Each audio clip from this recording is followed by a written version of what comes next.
Oh, yep. Looks like they saved the best for last. So, talking about how Nintendo's Direct and Treehouse at E3, which consists not only of a slew of new games reveals, but also showcases of a lot, but not all the titles revealed here. So, let's get the ball rolling right now.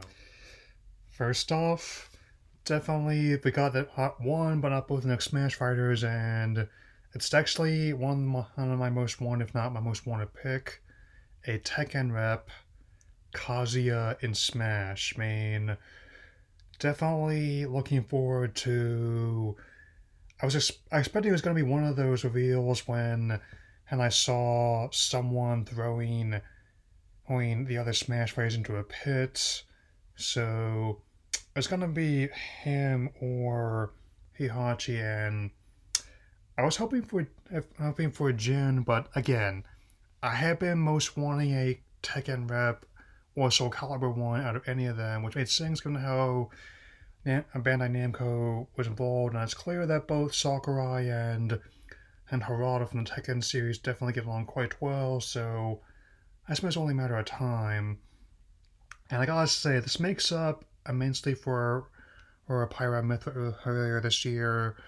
Look forward to telling you more on her on the Sakurai Presents later this month, so let's keep going. Okay, so apparently Life is Strange Remastered and True Colors are coming to Switch the same day as other systems, and they're not the most intensive games. Same deal. And while the Guardians of the Galaxy looks a bit more elaborate, it's also going to be launched the same day as the other systems on October 26th, but the fact that Switch can even run this house at all is nothing short of impressive. There's also smaller affairs such as Worms Rumble, which looks a little bit rough, Astria Ascending, not sure what to think about that one, and Two Point Campus, which is the same setting as Two Point Hospital, a gleefully mad game, which I have not played but heard it was interesting, so I'll keep going. So, Super Monkey Ball's 20th anniversary, along with a new game called Banana Mania. Okay. It wasn't quite on my list of Sega series I want to see revived, but I'm at least glad they're acknowledging that it still has fans. I'm looking at my own list of ones that are talking about Mario Party Superstars coming out October 29th, another collection of the best mini games from early installments, especially focusing on the original N64 trilogy, which I played the most. I really like that, and how they're not doing the annual installments anymore to fine tune them. Metroid Prime 4 still in development, but another big reveal, which also is addressed in Treehouse and booking in the Treehouse House Directs. Metroid Dread, aka Metroid 5, which is another 2D installment. The first one since Metroid Fusion in 2002, and also following up the successful remake of Samus Returns a few years back in 2017. Emmy looks freaky. It's interesting to see there's going to be more technological threats as well as the organic ones, and Samus usually face off again. New abilities are really cool, and apparently Adam is an AI now. That's interesting. And so I'll definitely keep an eye on this one coming out October 9th. Huzzah! Okay. Other games coming system include Just Dance, which they still make, but Cruise and Blast much more pleased with that they still make. I actually kind of like some of the other cruising games within arcades on N64. I mean, they're pretty fun. Arcade racing game. And another pleasant surprise, September 24th, Dragon Ball Z Kakarot alongside the new Power Awakens DLC coming to system.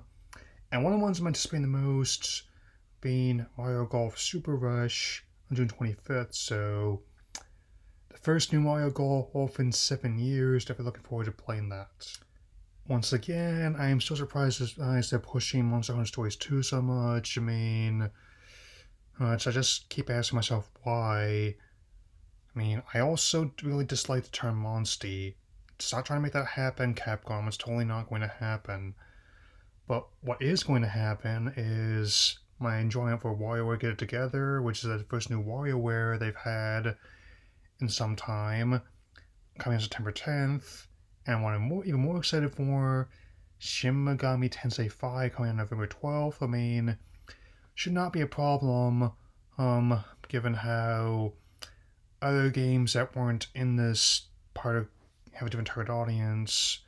Seeing deal like Fatal Frame and coming back with the he Made in Black Water, which doesn't even have a full release date yet. It just says 2021, so yeah. So let's keep this going with not only the first Doom Eternal expansion coming to the system. I'm glad that Microsoft, not only Bethesda, has not affected this version of the game at all. And on top of more about Skyward Sword HD, it still looks really sweet. We have more info, such as like a Zelda Game & Watch, and I'm really glad that we have a new trailer for Breath of the Wild 2, which is now coming next year in 2022. I'm actually really glad that's happening given the circumstances, and also want to note any release date I mentioned here is going to be subject to change for fairly obvious reasons. The end is near, but we're not totally there just yet, so yeah. So, still going. Like the Treehouses, as I mentioned, were bookended by Metroid Dread, and I'm glad that Sakamoto is going to be directly involved with development again. And Mario Party Superstars was second Heckin' Treehouse. Looks like it'll be another fun one. So, well before COD was ruining people's friendships, Mario Party did it first. So, Monster Hunter Stories 2, I just kind of tuned out like I did with the Take-Two statement from the higher ups yesterday. Hey, I mean, again, I'm not really certain who the target audience is for this one. Like, given how especially using the first one as a yardstick, given how it seems it's would be at the same time too simple for existing Monster Hunter fans, and also a bit too complex for kids as well. So, I really don't expect this one to again really do much better than the first one. Given how again it's coming out the week before Skyward Sword HD after the new Ratchet and Clank, and they've been putting the demo, which I'm gonna pass on the same day that Mario Golf does. So, but thankfully, the showcase after that was much more interesting to me. With Mario Golf Super Rush, as I just mentioned, as well as Shin Megami Tensei 5. Both of those games definitely are one of my most anticipated ones of the year. I mean, even in a show which does not have Splatoon 3 or the next Pokemon games, I feel like that Patrick meme, I have $3. So, yeah. I mean, the next showcase is one I do not really care about. Advance Wars 1 and 2 reboot.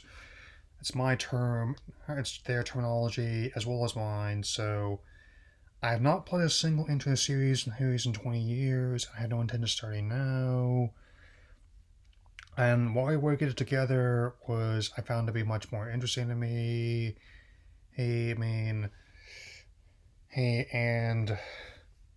so all around, I'd say that they easily won this year's show, given how Sony and EA sat the presentation up for different reasons. And I'm thinking going to be including the other conferences, including including Bandai Namco's in the Day 4 wrap-up video you'll see right after this, like kind of doubling up some of these ones on the compensate for the fact they're not going to be uploading on Saturday. Just to take a sabbatical briefly, so like I did last year. Anyway, all I gotta say for now, let me know what games you're looking forward to from this show, and I will definitely see you all later this evening.